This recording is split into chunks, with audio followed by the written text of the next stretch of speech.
Before life became what it is today, it was a time of constant adjustment, trial, and error. I was always figuring things out as I went along, learning from each misstep and pushing forward with the belief that things would eventually make sense.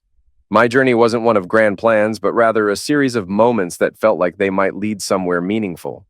Some were fleeting distractions, others hard lessons. And through it all, I maintained a drive to succeed and to make something of myself, even if I wasn't entirely sure what that would look like in the end. Everyone called me Jack, though my full name was Jackson Wells. Growing up in a small Ohio town surrounded by endless cornfields, life felt predictable and unchanging. The houses were painted the same dull gray, not by rule, but by tradition. Even the sky seemed to match, especially in autumn when the streets emptied and the few passers-by hurried home, bundled in long coats. Lawns were meticulously trimmed, and any neglect quickly became the talk of the neighborhood. Gossip thrived here. Not malicious, just a genuine curiosity about who bought a new car, whose kid left for college, or who quietly returned after things didn't work out. Life moved at a steady pace, like a script no one dared to rewrite. Most people worked at the same factory or ran family businesses passed down through generations. Sundays were reserved for church, familiar sermons, and leisurely lunches. My family was ordinary. Dad was a mechanic, principled and hardworking, up at dawn every day for breakfast before heading to the shop. He could fix an engine blindfolded. Mom, an accountant, was organized and practical, believing that chaos was more than just clutter. It was a mindset. As a kid, I was easygoing, quick to make friends, and even quicker to avoid trouble. If school had awards for talking your way out of situations, my shelf would have been full. I wasn't a bad student, just uninterested in memorizing facts when I could be playing basketball, tinkering with old cars, or inventing excuses for forgotten homework. Teachers often said I had potential if only I'd focus, though no one ever clarified what I should focus on. By my teens, I'd realized I had a knack for persuasion. It wasn't manipulation, just an ability to frame things in a way that made people agree. When chores came up, I could spin a convincing case about why they could wait while I headed out with friends. That skill later proved useful in jobs, negotiations, and even casual haggling. I wasn't the best-looking guy in school, but confidence carried me further than good looks ever could.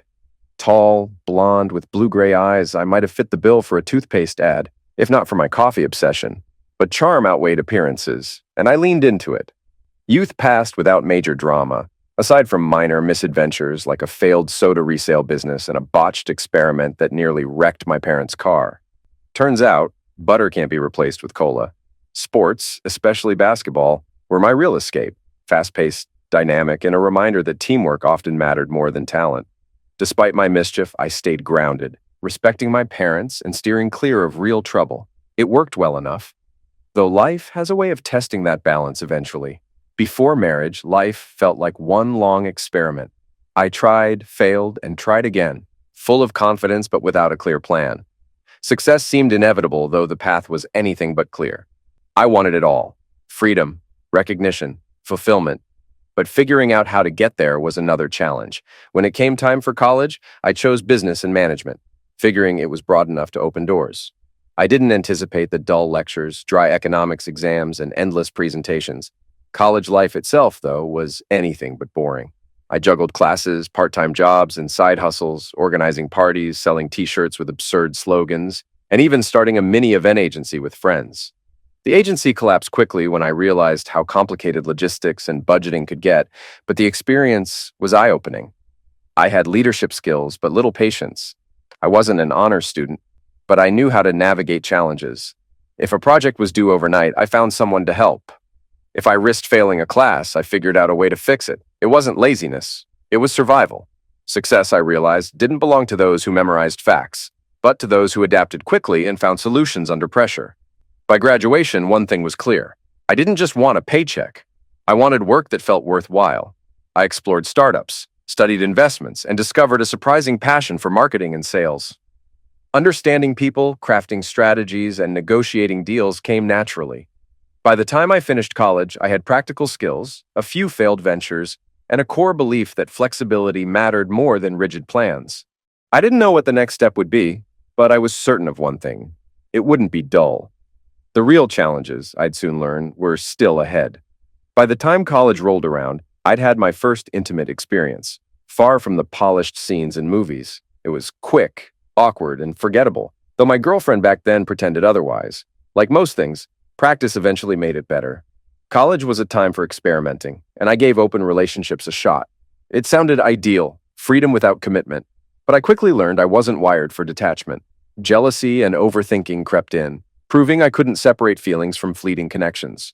Not all relationships were short-lived. I dated one girl for nearly a year. We spent weekends dreaming about life after graduation, imagining shared futures until she admitted she wanted to explore the world before settling down. I couldn't fault her. We parted without drama, a quiet reminder that sometimes letting go is the right choice. Graduation marked the start of a different life. No more classes, exams, or college parties. Now it was about earning a living, ideally without dreading every morning. I took the first job I could find, sales in a corporate office. It was a soul-sucking routine of identical suits, pointless meetings, and endless coffee. Selling products people didn't want felt like trickery. And I quickly realized the only real skill I was gaining was surviving boredom. The office grind wasn't for me. I needed work that felt meaningful, not just profitable.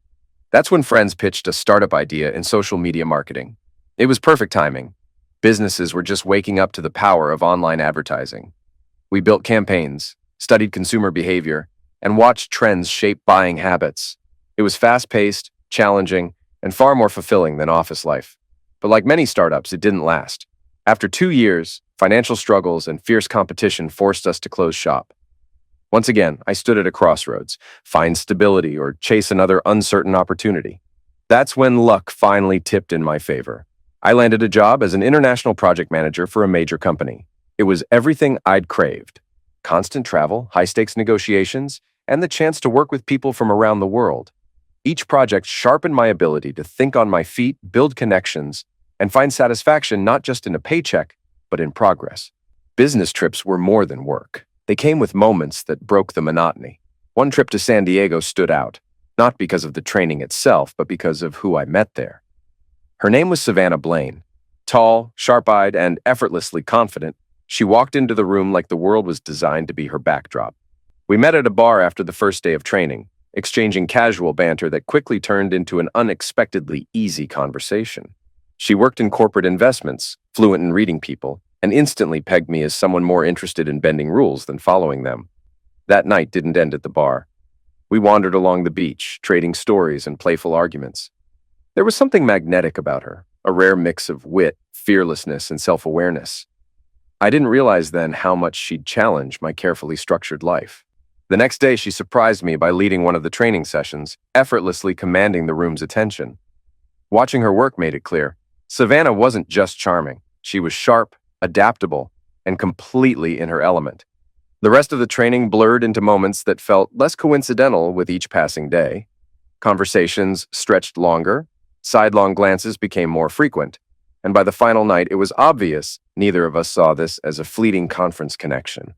After the training, we didn't drift back into separate lives. Instead, we found reasons to cross paths, meetings in different cities, events that just happened to align with our schedules.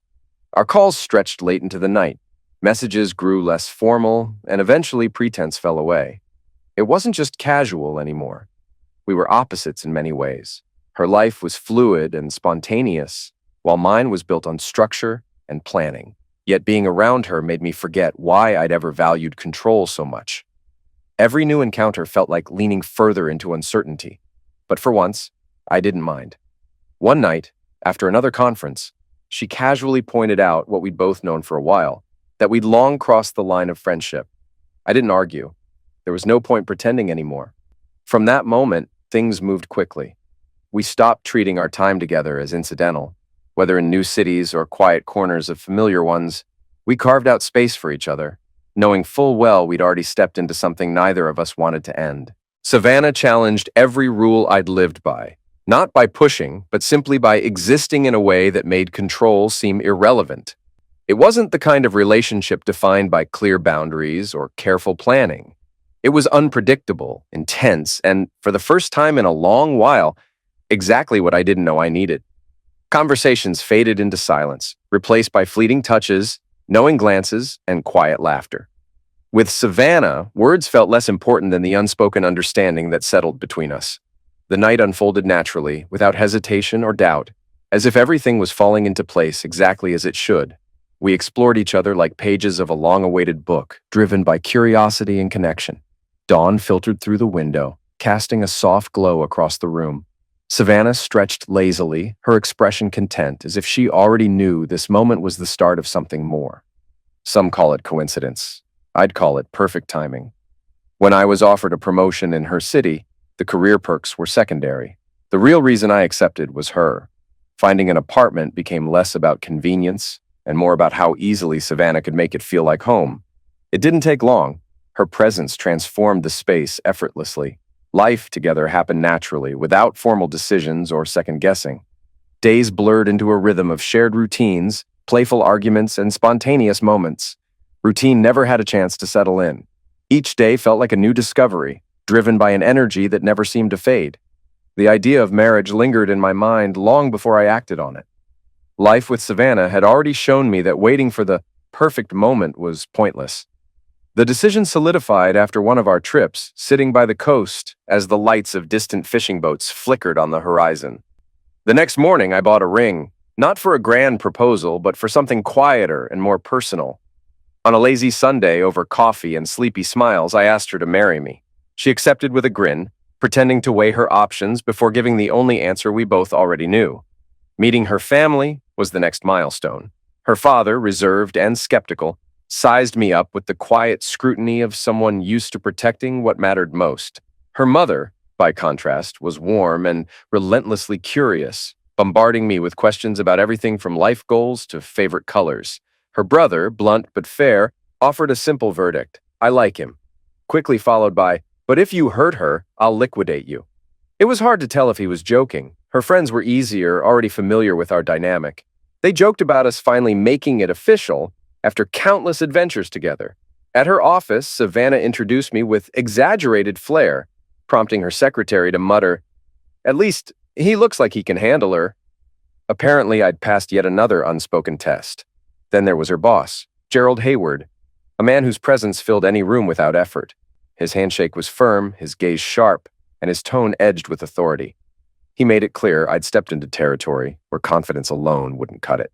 "Hope you've got an open bar at the wedding," he quipped, already assuming an invitation. Savannah, unfazed, brushed off his theatrics, clearly used to his dominance.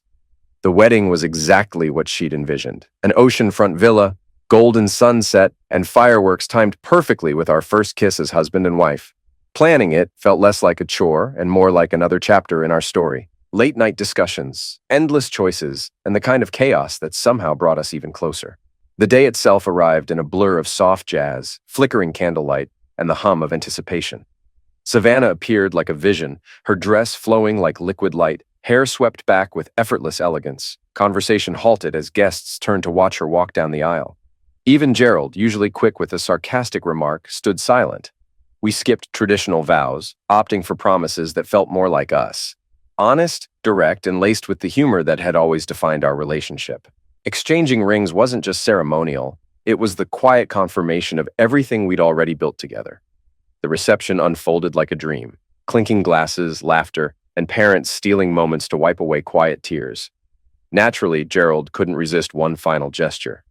With a smug grin, he announced a wedding gift from the company: a sleek black convertible, elegant and undeniably fast. Savannah's eyes lit up as she ran her hand along the polished exterior, while I stood there wondering, not for the first time, if I'd made a deal with the devil. But looking at her, radiant, laughing, and entirely herself, I realized something. If this was the ride I'd signed up for, I had no intention of ever getting off. Our honeymoon was everything it should be, an escape from reality. We flew to an island where the world shrank to sun-soaked beaches, quiet waves, and each other. Mornings lingered with breakfast in bed. Afternoons drifted by in long walks, and evenings faded into candlelit dinners. It felt too perfect to worry about anything else. Still, I couldn't shake a lingering thought about Gerald's extravagant gift. Officially, it was from the company, but something about it seemed personal. One evening, watching the sunset from our villa terrace, I brought it up. Savannah brushed off my concerns, chalking it up to Gerald's love for dramatic gestures. Her playful dismissal was enough to push the thought aside, at least for the moment. Married life settled into a rhythm of shared routines and minor quirks. Savannah scattered magazines everywhere. I quietly stacked them. She forgot to turn off lights. I muttered about the electric bill while flipping switches. It was endearing, even amusing, until the little things piled up. Arguments sparked over trivial matters, who'd take out the trash or how towels should be folded. Savannah insisted on rolling them neatly, transforming our linen closet into what looked like a hotel display. I protested at first, but inevitably found myself rolling towels without thinking. A small but definitive loss in our unspoken household battles. Work consumed most of our time. Business trips, deadlines, and late nights at the office became routine. Whenever one of us returned from a trip, though, home felt complete again. Exhausted smiles, tight hugs, and takeout dinners on the couch reminded us that, despite the chaos, we were exactly where we wanted to be. Children weren't in our immediate plans. We agreed that before starting a family, we'd build a stable foundation, careers, savings, and the freedom to provide the best possible future. Parenthood, in our minds, meant sleepless nights, scattered toys, and constant exhaustion. It felt distant, something to consider later when life was more settled. But life rarely follows a script. Amid the usual rush of meetings and deadlines, we found out we were expecting twins. The news hit like a tidal wave, equal parts panic and excitement. True to form, Savannah jumped into planning mode, compiling lists of doctors, budgets, and parenting strategies, while I spent days just trying to grasp the reality of our impending transformation from 2 to 4. Parenthood, unsurprisingly, was nothing like the idealized images in movies. The first months were pure survival, sleepless nights, deciphering cries, and learning to function on caffeine and instinct. We became experts at falling asleep instantly and waking at the faintest sound. Our once organized home turned into a battlefield of diapers, bottles, and pacifiers. But beneath the exhaustion was an overwhelming sense of fulfillment. Despite the demands of parenthood, Savannah's career continued to soar. Promotions, bonuses, and accolades followed one after another. She juggled meetings, school drop-offs, charity events, and family dinners with a seemingly endless reservoir of energy. I often watched in awe, wondering how she stretched 24 hours into what felt like 48. I kept pace in my own way. Early meetings, tight deadlines, and evenings spent catching up on work long after the kids were asleep. Yet, no matter how busy life became, we always carved out moments for each other and the twins. Reading bedtime stories, soothing tantrums, and sharing quiet dinners became the anchors that held everything together. Eventually, all the hard work paid off. We reached a point where dreams once whispered quietly became reality. We bought a house, not just any house, but the one we'd unknowingly imagined all along. Spacious, sunlit, surrounded by a lush garden where apple trees bloomed in spring and leaves turned golden in fall. It wasn't just a house. It was the beginning of the next chapter, the one we hadn't realized we'd been working toward all along. The house quickly became more than just a place to live. It was the heart of our family. The wraparound terrace was perfect for quiet mornings with coffee, wrapped in blankets as we watched the sunrise. Evenings were spent there, the sky painted in soft pinks and oranges, while the distant calls of nightbirds drifted through the air. Inside, the living room was bathed in golden morning light, streaming through tall panoramic windows. Wooden floors gleamed under scattered rays, while large sofas, perpetually covered in toys and books, invited us to sink into them. A towering bookcase held our favorite stories, and in winter, the fireplace crackled softly, casting flickering shadows across the room. The kitchen, with its white marble countertops, copper fixtures, and oversized wooden table, quickly became the heart of the home. It was where breakfast turned into lingering conversations and spontaneous family gatherings. The air always seemed to carry the comforting scent of coffee, fresh bread, and something warm from the oven, even if busy schedules left little time for elaborate meals. Upstairs, the bedrooms offered personal retreats. Our room centered around a wide, inviting bed that, every morning, became a playground for the twins. They'd tumble in with blankets, stuffed animals, and endless chatter. Their rooms reflected vibrant childhood fantasies. Stuffed animals lined the shelves, towering block cities sprawled across the floor, and walls displayed colorful drawings of imagined worlds. The basement, once intended as my office, quickly fell under the twins' control. They claimed it as their fortress, a space for secret missions, messy art projects, and makeshift forts built from blankets and chairs. My neatly organized desk now stood amid painted boxes, scattered toys, and the joyful chaos of childhood. The house held everything: our family, dreams, work, books, rare moments of quiet, and even rarer evenings spent just the two of us. It wasn't just a structure, but a living, breathing space that captured the essence of our lives. Every morning began with the soft creak of footsteps on wooden floors, and every night ended with whispered conversations in the twilight. Life here was vibrant and full. The twins, Leo and Olivia, infused the house with constant movement and energy. Leo, endlessly curious and bursting with adventure, could turn any corner into a new discovery. Olivia, more thoughtful and calculating, often found ways to use her charm to nudge Leo into doing her bidding. Their voices became the soundtrack of our mornings. Olivia's sharp scolding, "Leo, get off the kitchen table!" was inevitably met with his defiant retort, cookie in hand, "I'm not lying." Toys scattered across the living room became part of the decor, blending seamlessly into the fabric of daily life. Both twins were strikingly like Savannah. Expressive eyes, confident posture, and that signature raised eyebrow whenever they disagreed with me. Yet their emotional connection to me was undeniable. Leo mimicked my gestures and proudly declared he'd grow up to be just like Dad. Olivia, though quieter, always sought my reassurance when uncertainty crept in. I cherished every moment with them. Bike races around the yard, pillow fort battles, bedtime stories that stretched past sleep. Career ambitions and future plans still mattered, but they now revolved around these two little forces of nature who filled our home with purpose and joy. Yet, amid the joy, I couldn't ignore Savannah's occasional glances, fleeting, almost imperceptible moments that hinted at quiet jealousy toward the bond I shared with the children. She never voiced it, but once noticed, it became hard to overlook. Gerald Hayward, meanwhile, remained a constant, his presence subtle yet persistent. His name surfaced in casual conversations, holiday messages arrived at odd hours, and career opportunities for Savannah always seemed to come with his endorsement. He hovered in the background, never overt, but always there, like an uninvited guest lingering at the edge of every moment.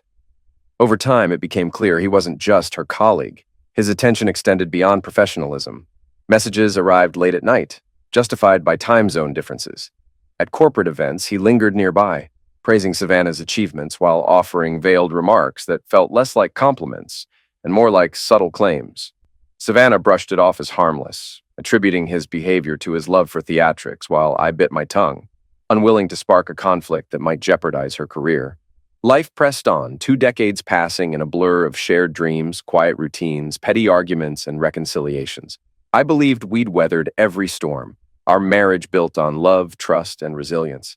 The house, the children, the careers, it all seemed like proof that we'd gotten it right. But all it took was one night for everything to unravel. The company threw a lavish party to celebrate Savannah's long-awaited promotion, the culmination of years of relentless effort.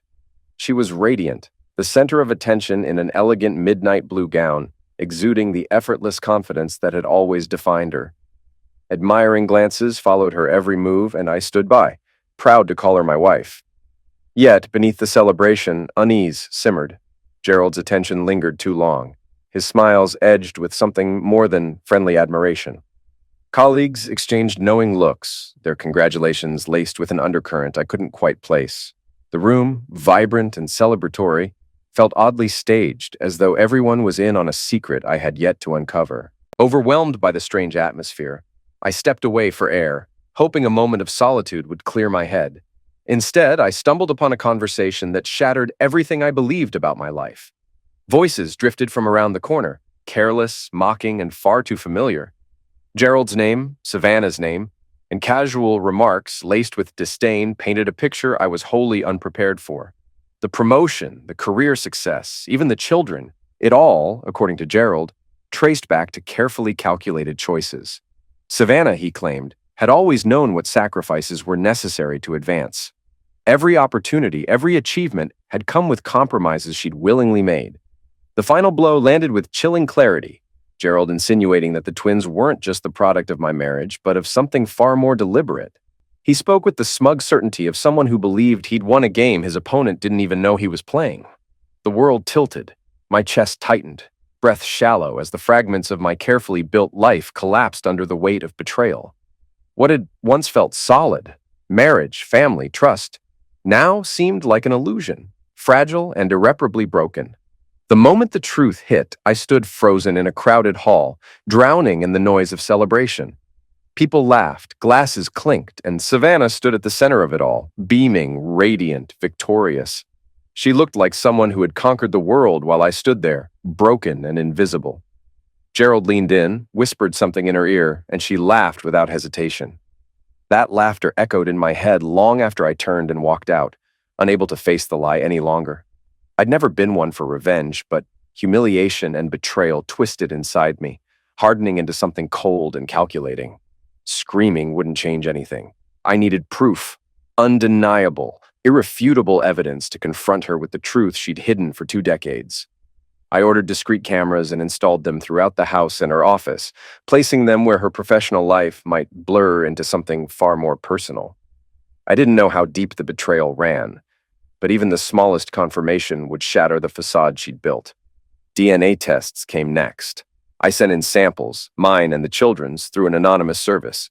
It was a desperate attempt to cling to one last hope, that at the very least, Leo and Olivia were truly mine. The wait for the results was agonizing, each day stretching longer under the weight of suspicion. The night before a scheduled business trip, I sat across from Savannah at dinner, watching her with new eyes. She moved through the familiar motions, smiling, chatting, completely unaware that the world she'd constructed was about to collapse. I probed carefully, asking subtle questions about choices and regrets, searching for even a flicker of guilt. There was none. Just polished lies delivered with practiced ease. The woman I had trusted for 20 years sat there, calm and composed, while I silently prepared to dismantle the life we'd built together. The next morning, I left for my trip, kissed her cheek as usual, and walked out the door, knowing I'd return to a different reality. The days away blurred into a gray haze of meetings and dinners, my mind fixed on the house I'd wired with cameras, the secrets they might capture, and the envelope of DNA results waiting for me back home. Late at night, back in my office, I finally faced the truth. The sealed envelope sat beside my laptop, unopened but radiating finality. My hand hovered over it. But first, I pressed play on the footage. The screen flickered to life, and there she was, Savannah, standing in our bedroom, wearing the same dress from the day I left. She laughed into her phone, carefree and relaxed, untouched by doubt. Then Gerald entered. He moved confidently like he belonged there, and the sight hit me like a punch to the gut. Did he have a key? Had he always? She tossed her phone aside and stepped toward him. He touched her face, and she leaned into his hand without hesitation. There was no awkwardness, no guilt, just the smooth, practiced rhythm of familiarity. This wasn't a fleeting mistake. It was routine, a parallel life running alongside mine, hidden behind the illusion of family happiness. I watched until the end, forcing myself to witness every second.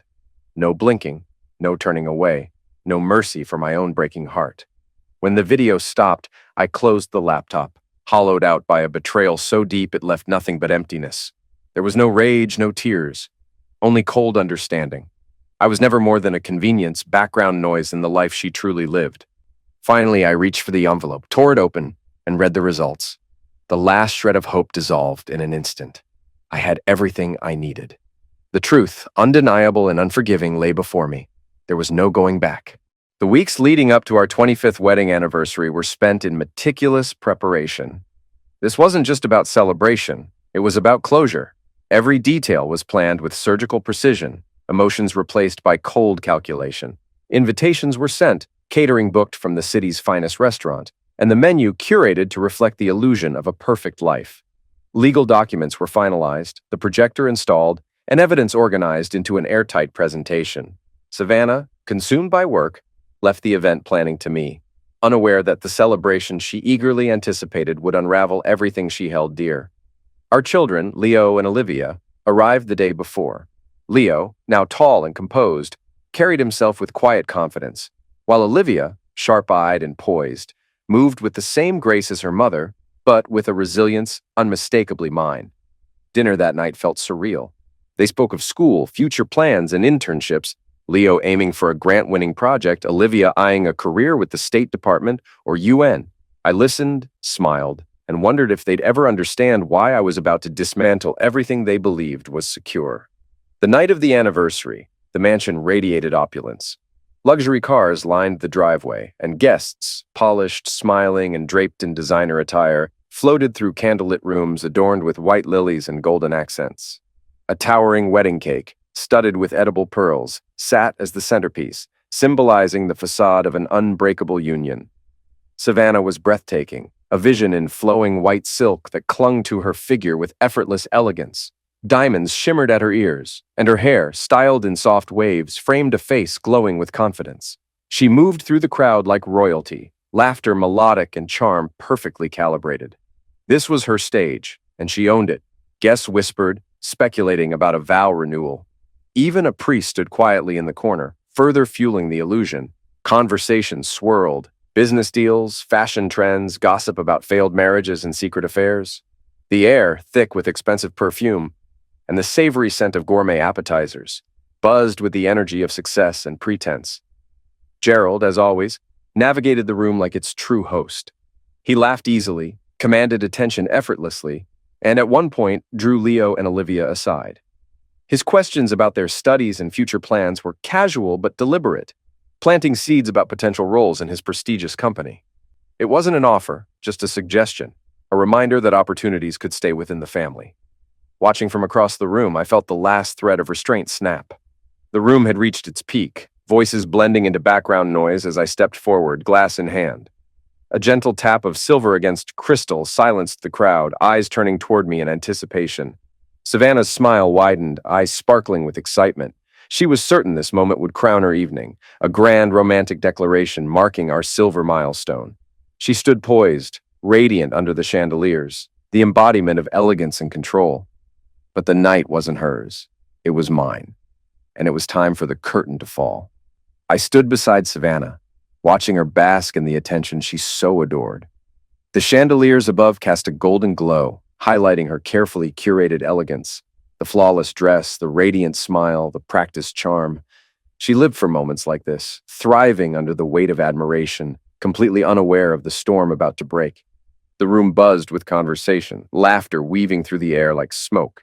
I let it wash over me, detached, my mind focused on the script I'd written for the evening. Every detail had been considered, every moment calculated. This wasn't just another anniversary celebration. It was closure. I raised my glass, the crystal catching the light, and called for attention. My voice, steady and sure, silenced the chatter. Eyes turned toward us, expectant and oblivious. Savannah stood tall beside me, smiling at the crowd, completely unaware of what lay ahead. "Tonight is special," I began, my gaze sweeping the room. "Not just because we celebrate 25 years together, but because milestones like this deserve reflection and sometimes revelation." There was a flicker of curiosity in the crowd, but Savannah only nodded, her smile unwavering. She loved this. The center stage, the applause, the illusion of perfection. She had no idea how fragile that illusion was. I reached into my pocket and pulled out the small velvet case. Simple, elegant, unassuming. I held it out to her, watching the excitement light up her eyes as she took it. Her fingers brushed the surface, lingering as she imagined the treasure inside. Jewelry, undoubtedly. Something extravagant, rare, worthy of display. She opened the lid, and the light in her eyes died instantly. The tiny coffin nestled within was perfection, smooth, polished, and cold. A fitting symbol. Her brows knit together, confusion flashing into unease as she glanced at me, searching for reassurance. None came. The silence stretched, thick and suffocating. I let it linger, savoring the weight of the moment before speaking. My voice was calm, deliberate. "It's a coffin," I said, holding her gaze. "For my love for you." The words fell like a stone into still water, rippling through the crowd. A stifled laugh escaped someone near the back, nervous and short-lived. The rest stood frozen, glancing between us, struggling to decipher if this was some elaborate joke. It wasn't. Without missing a beat, I signaled the lights. The chandeliers dimmed, shadows creeping along the walls. Whispers rose, then died as the projector hummed to life behind them. The screen flickered once, twice, before settling into sharp focus. A bedroom. Our bedroom. Recognition hit the room like a slap. Silk sheets rumpled in disarray, bodies entwined in a scene far removed from the pretense of marital bliss. Savannah, for once, was speechless.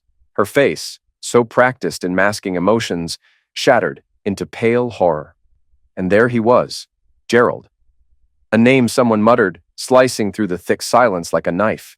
The crowd recoiled, some gasping, others turning away, unable to watch the brutal unveiling of betrayal. I didn't move. I didn't need to. The evidence spoke louder than anything I could say.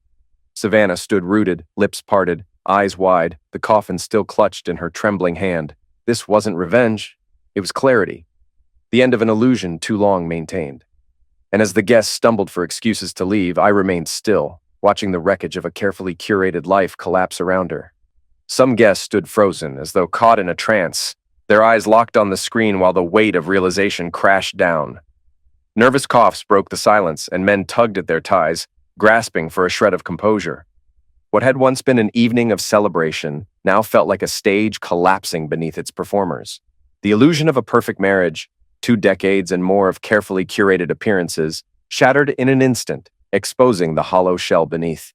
Years of meticulously upheld appearances crumbled, leaving nothing but raw, undeniable truth. Savannah stood like a statue, drained of color, her face an unreadable mask. The usual poise she wielded with such grace now betrayed her, lips trembling, unable to form words. It was as though time itself had abandoned her, leaving her stranded in a reality she couldn't manipulate. Gerald, ever the picture of smug confidence, seemed equally paralyzed. The self-assured grin he'd worn all evening faded, replaced by a stiff, expressionless mask. He set his glass down, the movement too precise, as if clinging to routine might restore control. But it was clear. He hadn't expected this. Not here. Not like this. The men who had stood by his side, laughing at half-hearted jokes just moments before, slowly backed away. They distanced themselves with practiced ease, like survivors fleeing a sinking ship. Cowards, I thought, but predictable ones. I remained rooted, the eye of the storm, untouched by the chaos I had unleashed. This moment, years in the making, was no accident. Every word, every gesture had been part of a performance I hadn't known I was part of, until now. But the script was mine at last, and I was no longer the fool. I was the director, the architect of their downfall. I stepped forward, the room closing in like a vice. Even the house itself seemed to hold its breath, walls pressing inward as though anticipating collapse. My gaze met Savannah's, but the woman I had loved, trusted, built a life with, she was gone. In her place stood a stranger, cold and calculating. The truth I had refused to see for far too long reflected in her hollow stare. The video flickered on, but the sounds dulled, like voices submerged beneath water. Reality shrank, blurring the edges of the crowd, muting the frantic whispers and sharp intakes of breath. In that suffocating silence, only 3 figures remained: Savannah, Gerald, and me. No more lies, no more pretense, only truth, laid bare for all to see. 25 years, I said, my voice steady, stripped of warmth. Each word landed like a hammer blow. A quarter of a century. The crowd held its breath. No glasses clinked. No murmurs stirred the silence. Time itself seemed to stall. We built a home, a family. We raised children. I stood by you, loved you, protected you, believed we were one. I paused, letting the weight of those years settle between us like dust after a collapse. Savannah didn't move, couldn't. Her carefully composed mask had cracked, revealing nothing but fragile emptiness. The flush of triumph that had made her radiant earlier had drained away, leaving her pale and exposed. Her fingers tightened around the velvet case as though clinging to it might rewind the clock, as if shutting that tiny coffin could bury the truth and restore the comforting lie. But once truth emerges, it refuses to be buried again. I had made sure of that. You said our love was real, I continued, taking another step forward. The calm in my voice cut deeper than any shout could. It wasn't anger, it was certainty, and that made it unforgivable. You laughed with me, promised we were a team, swore we could survive anything together. Savannah swallowed hard, but no words came. There was nothing left to say. But in reality, I said, my gaze flicking toward Gerald, you were with him all along. The man, once so smug, now stood like prey cornered by a predator. The color drained from his face, jaw tightening as panic flickered in his eyes. He'd played his part well, until now. I held Savannah's gaze. The last remnants of pain burned away, leaving only cold resolve. You chose ambition, comfort, convenience, but you never chose honesty. In that moment, the world outside ceased to exist. The music, the lights, the gawking guests. Nothing remained but the wreckage of trust and the woman who had taken it for granted. This night, once set to crown her triumph, now marked her descent into irrelevance. I felt it, the final thread binding our lives together snapping, leaving behind an emptiness that couldn't be filled. An emptiness I no longer wished to fill. The crowd hesitated, uncertain whether to watch or turn away. Someone discreetly raised a phone, recording history in the making. A woman in the corner glanced aside, pretending not to witness the downfall unraveling before her. A nervous laugh escaped from somewhere, quickly stifled by an urgent tug on the sleeve. Savannah opened her mouth, but I cut her off before she could utter a single excuse. "Spare me," I said, my tone flat. "There's nothing left to explain. I've already taken care of everything." From my jacket pocket, I pulled an envelope. The paper rustled softly, but my hand remained steady, as though sealing the final chapter of a book, long overdue for its end. Divorce papers. I extended the envelope, watching her face contort as reality finally broke through her denial. Her hand reached for it, trembling, but I was already turning away. The last thread snapped, the connection severed, but I wasn't finished. I turned to Gerald, whose defiance had drained into a hollow bravado. A second envelope was already in my hand, heavier with consequence. "And for you," I said, voice sharp as a knife, "a lawsuit, exploitation, manipulation under the guise of generosity." The words landed like sharp bursts, each syllable precise and deliberate. "You've leveraged your influence long enough, turning women into pawns, playing the benefactor while pulling their strings. Your employers will find the evidence enlightening, I'm sure." Gerald paled. His jaw clenched so tightly the veins along his temple stood out, but the fire in his eyes had been doused by pure, unfiltered fear. He didn't argue. He understood. He'd already lost. And I had already moved on, leaving them drowning in the wreckage they had built. The room fell into a suffocating silence, thick and unyielding. It was as if the air itself recoiled from Gerald, as though standing too close might stain one's reputation. People edged away without a word. Some pretended not to see him. Others stared, their faces twisted in open disgust, like they'd just witnessed a predator stripped of its camouflage. But I wasn't finished. Not yet. I turned to Savannah. She stood there, frozen, her usual poise shattered. For years she had mastered the art of composure, but now, stripped of control, she looked more like a statue than the vibrant woman I once loved. "This," I said quietly, each word deliberate, "is a DNA test." My voice cut through the silence, sharper than any shout. I placed the final envelope on the table in front of her. For a moment, nothing moved.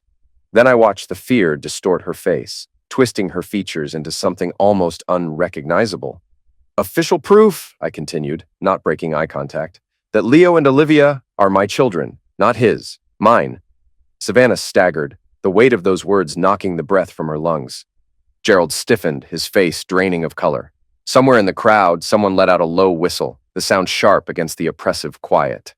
I stepped back and surveyed the room. The faces I saw weren't unfamiliar. People I'd once laughed with, shared dinners with, trusted. Now, they couldn't meet my gaze.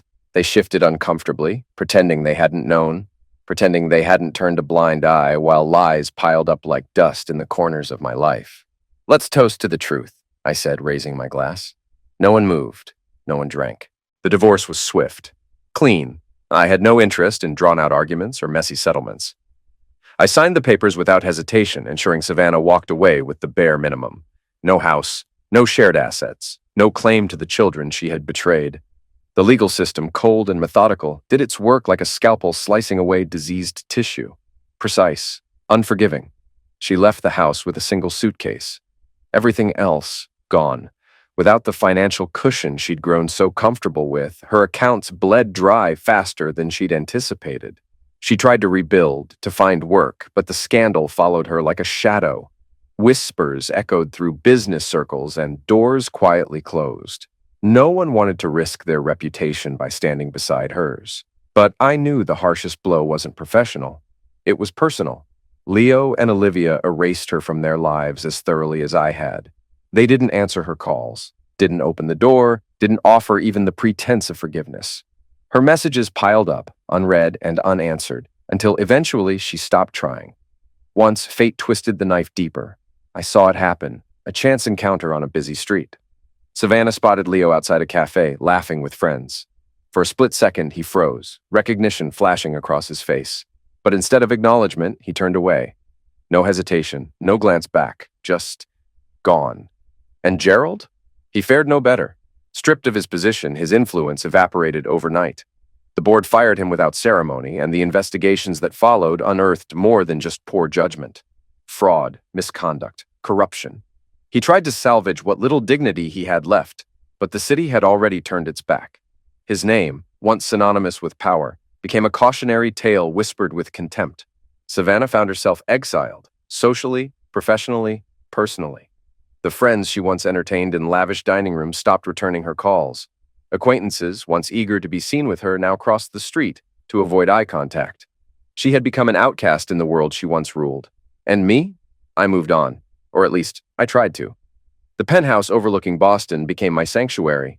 From up there, the city unfolded like a living map, neon lights flickering against wet asphalt, car horns blending into the hum of late-night traffic. People hurried along the sidewalks below, caught in their own lives, unaware of the man watching from above. I had everything I'd once dreamed of: financial independence, a prestigious consulting career, a home that echoed with quiet instead of conflict. But satisfaction never came. Peace, yes, but a cold, sterile peace, like an empty stage after the final curtain falls. I'd won, but victory tasted hollow. Memories clung to me, no matter how far I tried to move forward. I saw betrayal in every smile, heard deception in the softest words. Trust, once given freely, now felt like a fool's currency. I learned to read between the lines, the flicker of hesitation, the tightness in a voice, the glance that lingered a second too long. These spoke louder than promises ever could.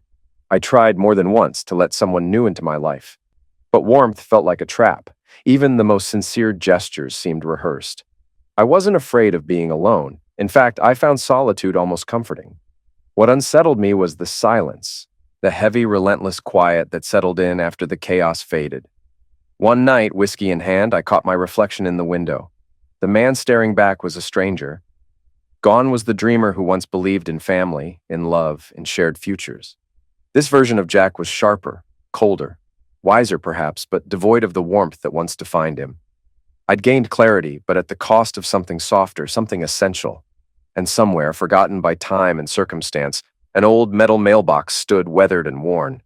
Once painted bright blue, the color had long since faded, peeling under years of sun and rain. The door creaked on rusty hinges, releasing the faint scent of damp paper and dust every time it opened. Inside, a stack of letters lay undisturbed. The envelopes, frayed and fragile, told their own story. Some barely held together by brittle glue, others torn open in moments of frantic emotion. A few remained sealed, untouched and unresolved. The creases and scribbled-out lines revealed the turmoil of their authors, words written, regretted, rewritten, and abandoned. No one had claimed them for months, maybe longer. They sat there still, like ghosts of confessions too painful to send, slowly decaying alongside the memories they carried, much like the past itself, left behind but never truly gone. The tiny kitchen felt colder than usual. Savannah sat hunched over the chipped table in her cramped rented apartment, the weak warmth from an old radiator barely reaching her feet. The only light came from a flickering lamp on the counter, casting long, tired shadows across the peeling walls. Silence pressed down like a weight, thick and stifling, as though the room itself held its breath. Her phone lay face up beside an empty mug, stained with remnants of yesterday's tea. The screen, dull and lifeless, offered no notifications, no calls, no messages, nothing. Savannah had long lost count of how many times she'd pressed redial, listened to the hollow ring, and been met with the same detached voice of Jack's answering machine. Each unanswered call chipped away at her resolve, but she couldn't stop herself. Desperation had become a habit. When calling failed to soothe the ache, she turned to writing. Letters had become her ritual, her penance. Each week, she sat at that worn table, surrounded by the faded remnants of a life she no longer recognized, and poured herself onto paper. There, under the dim light, she tried to articulate the words she could never say aloud. The first drafts were always short, hesitant, as though testing the waters of her own regret. A few stilted lines, awkward and unsure, trying to capture what her heart struggled to express. But once the dam broke, her emotions flooded the page. Page after page of confessional monologues spilled out, raw, unfiltered, drenched in remorse. She wrote about everything, about the dreams she had chased and the ones she had shattered in the process, about the future she and Jack had once imagined together, a future she had destroyed with her own hands. She confessed how ambition had blinded her, how she'd mistaken fleeting success for fulfillment, ignoring the quiet, steadfast love that had been her greatest treasure.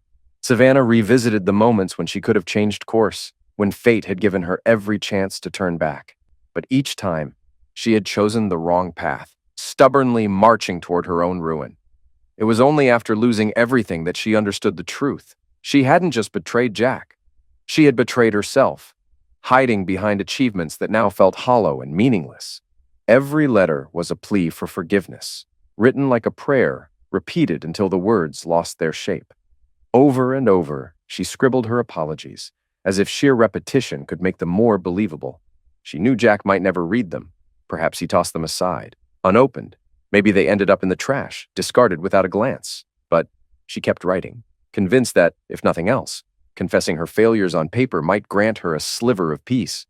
Sometimes, against her better judgment, Savannah caught herself hoping that one day her phone would buzz with an unfamiliar number or light up with a message, angry, resentful, anything but silent. Even fury would be easier to bear than indifference. But the screen stayed dark. The voicemail remained empty. Days blurred into weeks, and weeks dissolved into months. The silence stretched on, relentless and unforgiving. Her mailbox, however, told a different story. It overflowed with envelopes, letters scrawled on whatever paper she could find. Some were written on torn notebook pages, others on once elegant stationery she had saved from better days. Occasionally, she chose embossed paper, the kind they used to write love notes and tuck into each other's bags as surprises. But even those letters, once symbols of affection, now sat faded and stained, victims of time and neglect. Savannah wrote through trembling hands, through the ache of cold seeping into her bones, through tears that blurred the ink into illegible smudges. Each crumpled draft reminded her of the countless mistakes she had made, and each carefully sealed envelope became a monument to regret. She often wondered what might have happened if she could turn back time, back to the moment everything fell apart. But no amount of longing could undo the choices already carved into the past. Hope, once persistent, had long since flickered out. Savannah no longer believed Jack would read her words, let alone respond. She had resigned herself to the silence, understanding it as the final consequence of her betrayal. The letters had transformed into a private dialogue with herself, an endless cycle of confession and self-recrimination. Each envelope was less an attempt to reach Jack, and more a desperate effort to bridge the chasm she had dug between them. Each tear-stained page stood as silent proof of how deep that chasm had grown. Still, she couldn't stop. Writing had become her only tether to the past, a painful but necessary lifeline. It was as though by reliving her guilt on paper, she might eventually dull the sting of memory. Yet every letter only sharpened the ache, forcing her to confront the permanence of her loss. The mailbox, dusty and forgotten, continued to fill, a silent testament to her persistence. The envelopes piled up, untouched and unanswered, like gravestones for a life that could never be reclaimed. Savannah came to understand a bitter truth. Some actions have consequences that echo forever, and no amount of repentance can erase them. Sometimes, no matter how fervent the prayer, the answer never comes. And sometimes, forgiveness is just an empty word when the one you beg it from no longer cares to listen.